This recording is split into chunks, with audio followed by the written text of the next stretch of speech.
So Jared, what genres do you hope to get this year? Oh boy, I haven't really thought of that far through. She hasn't thought about it either, it's okay. I normally have a list of all those genres and I mark them all off. I don't have that.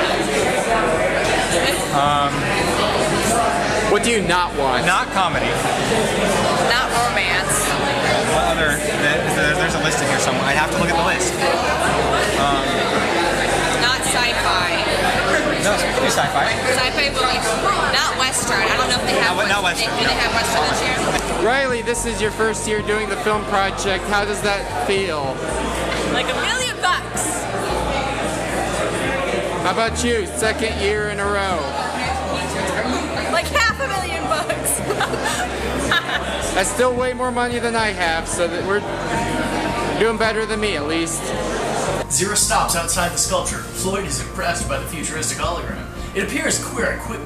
Yeah. Let's start that one again. It disappears, and Kira quickly exits, a bit frantic, and tells Zero what's up. They both hurry to Floyd. I like that every time you mess up, you get more dramatic.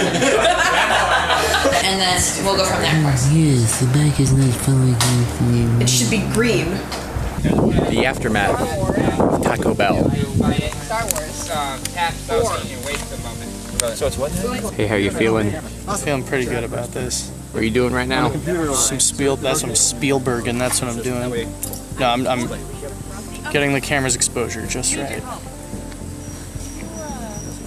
That's actually, oh, that looks so good. Who are you and what do you do? I am Whitney Fazio, and I act. Who are you playing? Playing Kira. What'd she do? She's a time-traveling person doing a mission. I am a prude. How do you feel about your part so far? I think it's good. Loving the advice and direction from the director. I would hope you like it. Love you, Jenna. Love you too. Alrighty, so we just finished the first part of the shoot. Riley, how are you feeling? Better now that I've eaten. That's good. That's good. What are some of the most challenging things that you've encountered so far today? Delivering my lines correctly. How about you, Whitney? How do you feel now that the first part's over? Satisfied. Good. Any challenging parts? Most challenging thing so far? Battling sleep. Talk about Channing Tatum? I mean, Let's you talk about it. We can talk about Channing Tatum or whoever you want tomorrow. Working with Jenna was definitely different. I'd not been a cinematographer for another director before, so it was definitely a super interesting experience. I'd kind of just done my own self-direction. I've had my own cinematographer for a film that I worked on in college. But yeah, it was, I think, with all in all, it definitely worked out super well. Jenna is really good at being clear about, what the shot is supposed to look like or what the feel of a scene was. So there weren't too many clashes. There were a couple of times that I maybe stepped outside of the bounds of the cinematographer role because I saw a shot that I thought looked good. She was not too happy about that. Oh, it was great. But it's, it's all fun. It's all fun. The 48-hour film project's a lot of fun. So, it comes up now and then. Working with Jenna Sackett on set was definitely an experience. Definitely a good one. It was very stressful because I had just taken on a new role, working with a new person. But definitely a good experience because I was able to, make a new friend, a good one at that, be able to have the ability to help somebody else out on the set and through everything, be able to take the weight off of her shoulders and make it a little bit easier for her so she could really focus on what was being filmed and the creation side of everything to where I could take off the scheduling and all of that so she could actually just really focus on making the film itself. So this was the first year we had AJ as the assistant director for the 48-hour film project, which was really nice. I'm really excited because finally Jenna's able to just focus on the creative side because AJ is being a fantastic assistant director so far. He was really organized, kept us really on schedule, which is the assistant director's job. I'm feeling great. We are only 11 minutes behind schedule. I feel like I did okay. It being my first year, I feel like I did pretty good. As an assistant director and all, I did absolutely terrible. Right. Sure. I'm sorry. Jenna will kill me. Never mind. All you do is write your stupid poetry. I like it. Except the tongue. We have margin of error for down equipment, downtime, dehydration, tiredness, nausea, vomiting, and death. AJ's super cool to work with. He's a very interesting guy in real life, so working with him, I wasn't quite sure that we would click because we're very different people. But on set, he's very professional, and I try to be very professional on set too. So, what we're gonna do if someone dies? Well, it's called dig a hole and walk away. Hey, we do need to get back on track. Yeah. It was definitely a stressful time, but being my first year, I do feel like I actually did a halfway decent job. Hey, quiet on set. Thanks. When it comes to like pre-planning and everything, we definitely had to put a lot into that. Between figuring out what jobs were going to what people, deciding on who was going to be our actors and actresses. We had help from previous years of knowing the Sacketts definitely have a good handle on it by having multiple years, and just Jared always being on YouTube and doing internet researches on it and everything. But being able to pre-plan, we were able to get a jump start. I definitely want to, in the next year, pre-plan a little bit further ahead, be able to figure out a little bit more, get some more team members. But all in all, the pre-planning, we definitely had a good handle on it when we started. Working with Jared,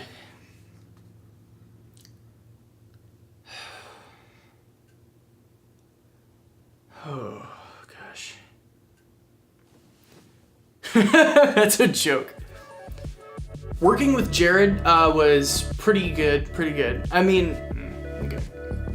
Working with Jared was definitely a challenge at first. We both have very different visions, and we're both very set on what those visions should be. So there was definitely a lot of clash in the correct way to do things. So there's definitely some joking back and forth. Maybe it got a little out of hand. I don't know.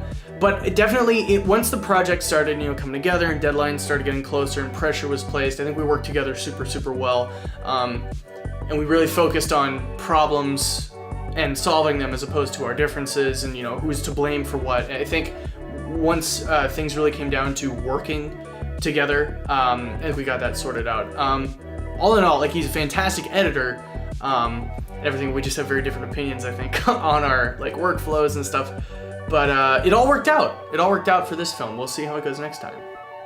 Working with David was a lot different than working with Jared because I hadn't worked with him before, and so I had to not only make a film in 48 hours, but also learned how to work with him and collaborate and become on the same page with him.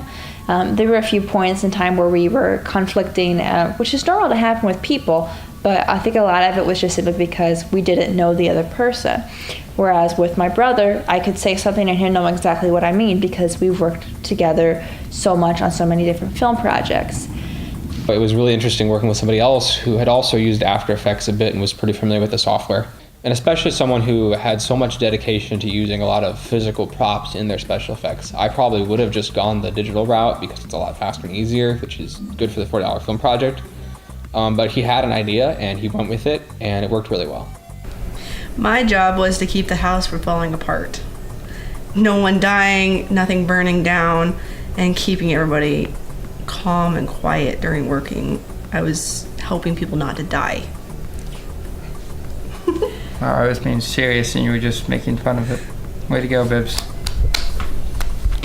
because of the heat this year, it made everybody a little bit edgy or irritable. You know, and I don't mind the heat because I get cold easily, but this was just too much.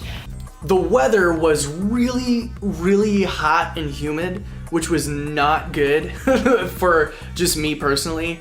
It smudged the stuff I had on my face and made under my eyes really dark, so I had to take that off. So it looked bad. It was really great because I got to just chill out in an air-conditioned room, away from the heat, behind a computer, just plugging away. You know, I could take breaks when I wanted. I could go use the restroom when I wanted. I could drink water whenever I wanted. It was great. I love it.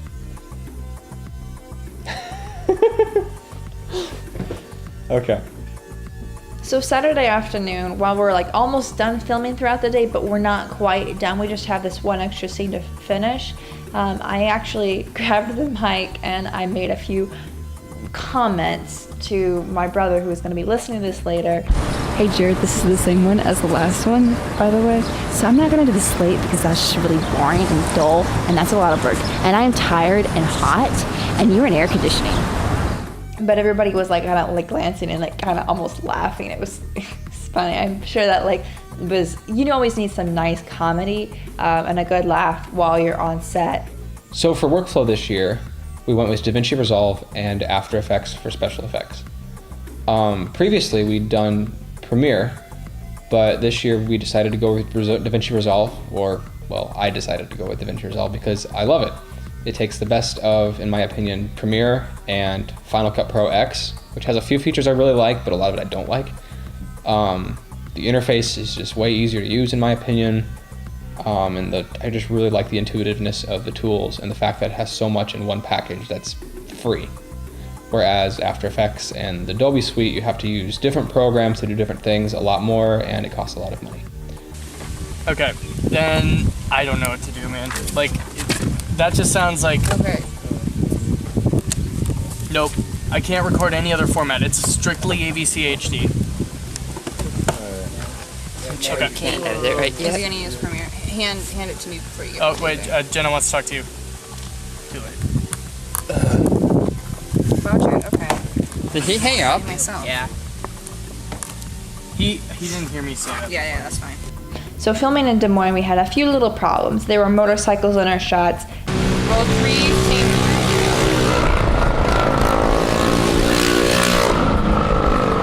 Still running. Roll scene. There were people in our shots and we had to wait. And then also there were bells. So, what was that? I don't need the bells. They're ruining my take. You see the birds up there? That's how I feel. I just want to fly away and get away from the bells. Although they do have a really gorgeous like view here because of the buildings. Oh my God. The birds.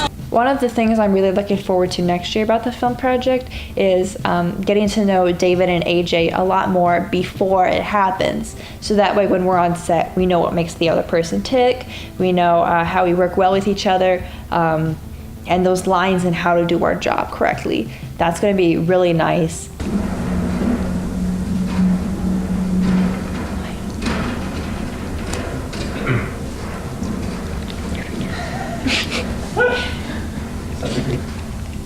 Okay.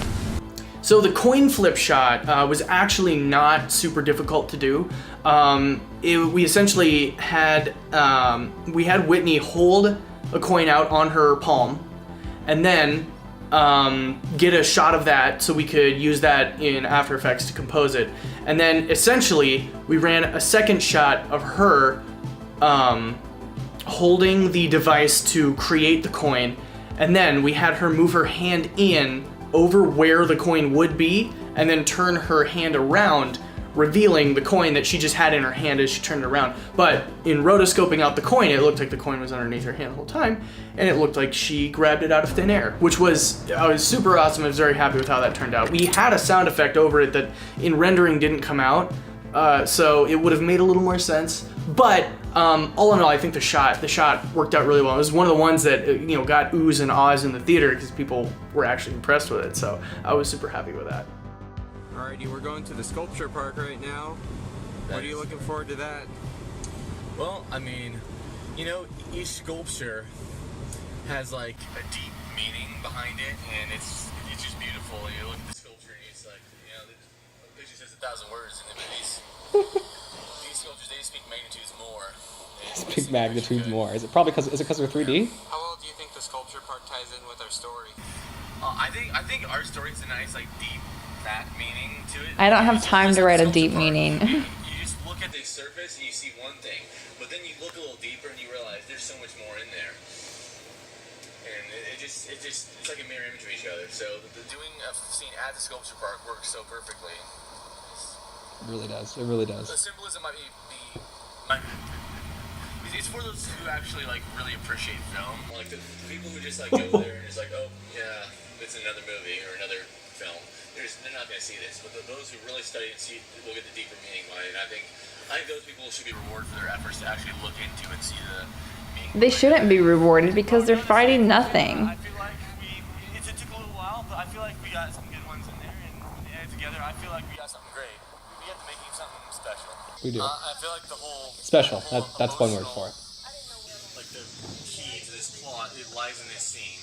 If this scene goes well, then like the whole rest was in vain. I love how he says what this scene is. You see, I have no idea what scene this was.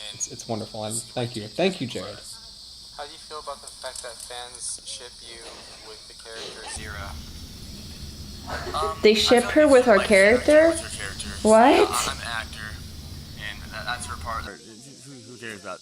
Of course, with the character. Yeah, so the character ship, that's fine. Like, I mean, I'm this character now, but tomorrow I'm watching my character on TV, and it's just another part. But I mean, not just another part. I don't mean it in that way, but it's like I'm connected to this part forever.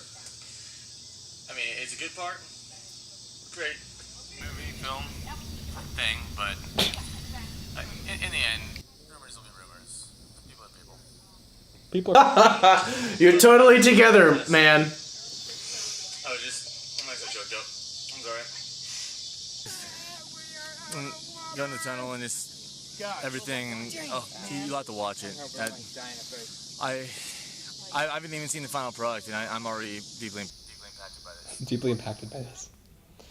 Oh my goodness, Jared. Okay. Oh, jeez. Well, I'm glad that it was such an emotional experience for Jared. Yeah, I'd agree with him. I really think that if you look at this film, if you really look at this film, you'll see that there is a deeper meaning. There is a total subplot going on. We love Jared. Jared cracks me up. I can't take him seriously sometimes. He can make a story out of anything and then turn it into a joke. And then just randomly start crying. It's kind of funny.